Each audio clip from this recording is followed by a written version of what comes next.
Hi boys and girls, it's Mindy and I'm here again with another story time. This story is about forgiveness and good reasons why we should forgive, and it is called Marpel is Stuck. That's Marpel right there. Okay, here we go. It isn't easy being Marpel on any day. Her hair usually doesn't go right. She mostly says the wrong thing, and frankly, she doesn't really like herself very much. Most of the time, she acts like a show-off. Here's Marpel in class raising her hand. Teacher, I believe you forgot to assign us our homework. One day on the playground, everybody in the class got an invitation to Sarah's party. Everybody but Marpel. That made her feel pretty bad.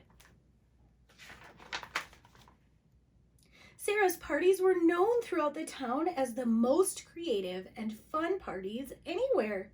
Last year, she had a rodeo-themed party with real ponies and an appearance from local country music legends Wes and Marilee Taggart. Wow, that's quite the party.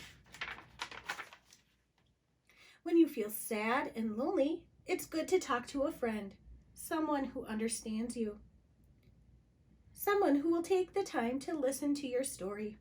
So Marpel went to visit Gregory.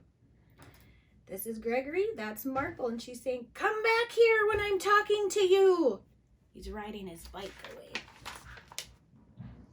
Since Gregory was too busy to listen, Marpel thought she'd go talk to Bradley and Tyler. They were older, so they would act more grown up towards her. Well, they're up in a tree and they're saying, "Be gone, Martian, or we'll obliterate you with our evaporation ray." And their sign says, "No alien zone." It was obvious that Marpel wasn't going to get any help from her friends, so she decided to take matters into her own hands. This meant war. Oh. Since Marpel wasn't invited to the party, she was going to make sure nobody attended. She'd rent a tractor and hide Sarah's whole house in some unknown mystery location. Here's people are saying, "Where are you taking us?" "To some unknown mystery location, no doubt."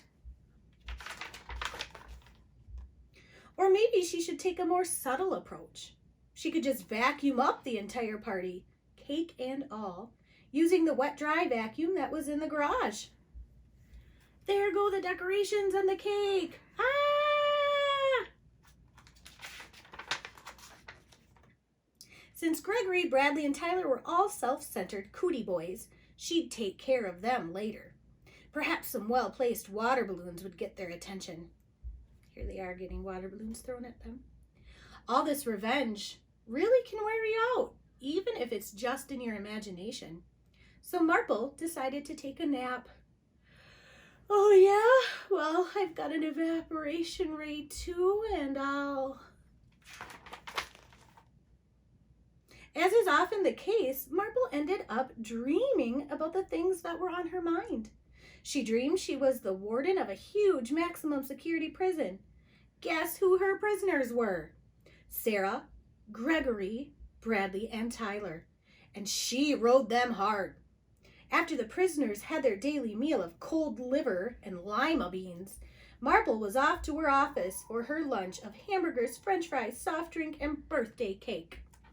And here she is yelling down to them, "Attention, prisoners! Tonight's movie has been canceled. Once again, it's my birthday party and none of you are invited." But wait, something went terribly wrong. Marpel couldn't get out of the prison herself. She tried and tried, but nothing worked.